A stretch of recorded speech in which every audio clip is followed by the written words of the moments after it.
girls! Welcome back to my channel. Today's video is going to be another haul video. And today, yung i-share ko sa inyo are yung mga products na nabili ko from Daiso.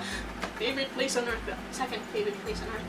And yung mga nabibili ko na really good deals na mga parang salin. Ano salin? Mga extra. Yung mga surplus or mga hindi nabenta from the Christmas season dun sa Watsons. So, pumunta ako kasi may mga nabasa ako online na ang dami daw mga mumura sa Watsons. So, doon na tayo magsimula. Okay? Okay. First thing na nakita ko is this set right here. Meron siyang body wash and perfume. Yung cologne, wala na siya. Ginamit ko na siya. Ayan, andun siya malayo. Anyway, laki siya yung shower cream, 300 ml. Tapos yung perfume naman, or yung cologne, 150 ml. So, nakuha ko to for only 59 pesos and 50 cents. Such a good deal, diba? Gusto ko pang bumalik doon para bumili ng mga kung anik-anik lang. Kasi super affordable nila.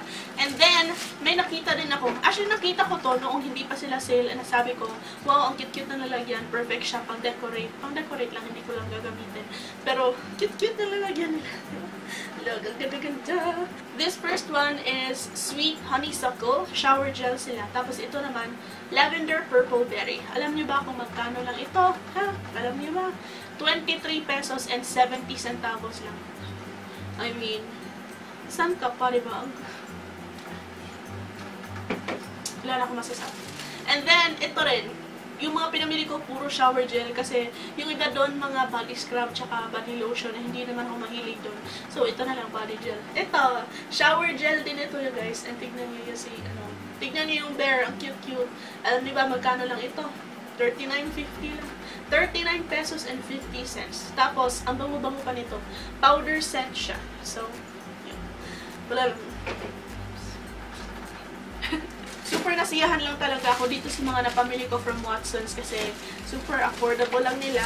Tapos nakita ko may stock nung Quick FX na nung Shine Mattifier. So, bumili ako ng dalawa. Kasi ito yung favorite ko na primer as of the moment. Lagi ko siyang ginagamit. So, nag-stock up na ako. 99 pesos lang sila each. Alam niyo noon, 89 pesos lang yan. Nagmahal na sila. Yun. Yun lang naman yung mga napamili ko from Watsons. And then, dumaan din ako sa Metro Ayala.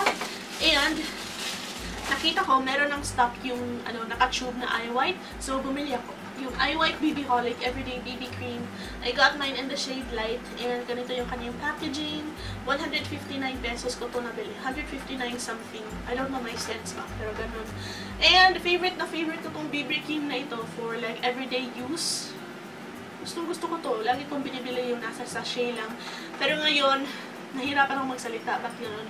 Pero ngayon, nakita ko, meron na siyang naka-tube. Matagal ko nang nakita doon sa Facebook na may tube na nito. Pero matagal na nakaroon ng stock dito sa Cebu. So, nakita ko may stock na. So, bumili na ako. And then, may isa lang akong binili na makeup product. This is a blush from Nichido. True Colors Collection in the shade Blushing Pink. Wala lang. I just wanted to buy makeup. So, ito lang yung binili ko. Isa-swatch ko siya sa inyo. Medyo powdery siya. Tapos, hindi siya ganun ka-pigmented. So, kailangan mo talagang idiin yung finger mo doon sa product, which is actually pretty good for me. Kasi, hindi ako light-handed when it comes to blush.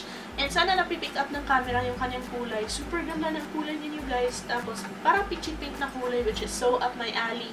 Tapos, meron pa siyang konting sheen sa kanya. Hindi siya yung dead matte, which gives you a nice radiant glow to the cheeks. Tapos, itong Nichido na blush is only 88 pesos.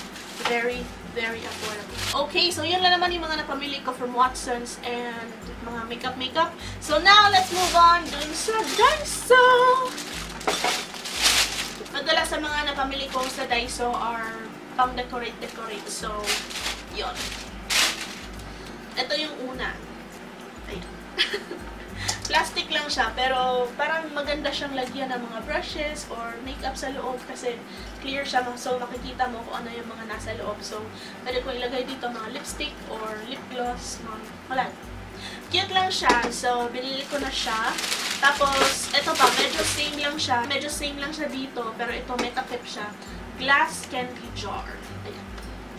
Ganito lang siya, kung ano yung itsura niya sa box, ganyan siya sa loob. Pero ito, babasagin siya. Thinking about it, medyo affordable na rin siya kasi 88 pesos lang, diba? Pwede ko itong lagyan ng mga single eyeshadows.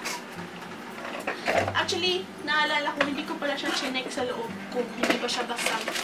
So, i-check natin siya. May nakita ko ganito. May nakita ko ganito dun sa Kaking, pero mas mahal dun sa Kaking. So, ito, 88 pesos lang. Bongga, di ba? Pwede ko rin lagyan ng mga candy para merong something na cute sa aking background, di ba?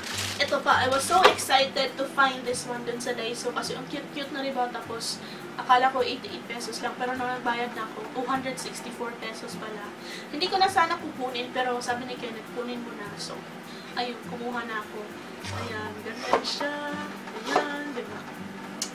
Ayan. So, kinuha ko na lang. Parang nahihinayang ako kasi parang medyo mahal. Akala ko kasi 88 pesos lang.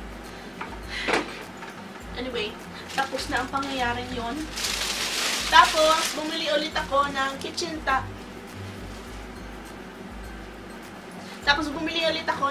towel. Kasi you can never have enough kitchen towel. Medyo malakas kasi kami gumamit nun. So, bumili ako ng isa pa pang backup. And then, bumili ako ng ganito. Actually, meron akong ganito. Wait, I will show you. Ganito yung itsura niya kapag binuksan mo na siya. Tapos, para siyang whiteboard. So, pwede mo siyang sulatan ng mga ano. Pwede mo gawin ng to-do list or ganun.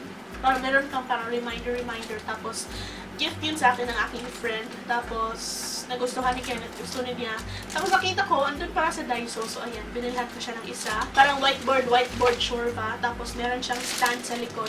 Para pwede mo siyang i-stand sa iyong table. Tapos, sabi niya, magagamit niya daw yan sa kanyang office. So, ayun, bumili na kami, 88 pesos lang. At saka, bumili din na kami ng multicolored na whiteboard marker. 88 pesos din. Alright, next up, ito para sa akin. Nakita ko, merong bell doon. Tapos, merong silver, tsaka ito rose gold. And ito na lang ang binili ko. Hand bell, rose gold. So, kapag may sakit ako, Kenneth, gutom ako.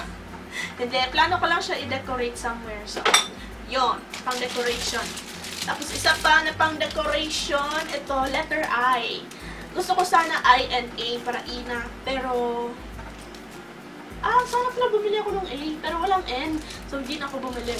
So, ayan. Letter I na lang. Plano ko siya i-spray paint para mas maganda siya. Tsaka yung wooden box din, yung 264 pesos na yun. Plano ko i-spray paint din siya. So, ayun. Bumili ako. Sabi ni Kenneth, bakit daw walang K? wala siyang para sa kanya. And, eto, meron akong kinuhang ganito. Finally, merong ibang color. Kasi, nung last time, nakita ko, black lang meron. So, almost hit myself. Ngayon, meron ng white, so bumili ako. Ito, pwede mo siyang paglagyan daw ng mga sing-sing, pero pwede din naman mga kwintas. So, yun. Tignan natin ano yung paggagamitan ko niyan. I just found it really cute. Tapos, 88 pesos lang. Alright, so yun na pala yun, guys. Yun lang pala yung mga nabili ko from Daiso. And, sana nag-enjoy kayo sa haul video na ito. Sana hindi pa kayo nagsasawa sa aking haul videos. But yun, kung nag-enjoy kayo, please give me a thumbs up and don't forget to subscribe to my channel and click the notification bell to help this plump caterpillar to become a butterfly. And also, kung meron kayong questions, suggestions, recommendations, or kung ano yung comments nyo, just leave those in the comment section below. I love reading them and I always reply to comments. Alam niyo yan. So yun yun. That is it, you guys. Thank you so much for watching. I love you all and hopefully I will see you in the next one. Bye! Plow, chicka, plow, plow. Also, kung meron kayong I can't talk to him.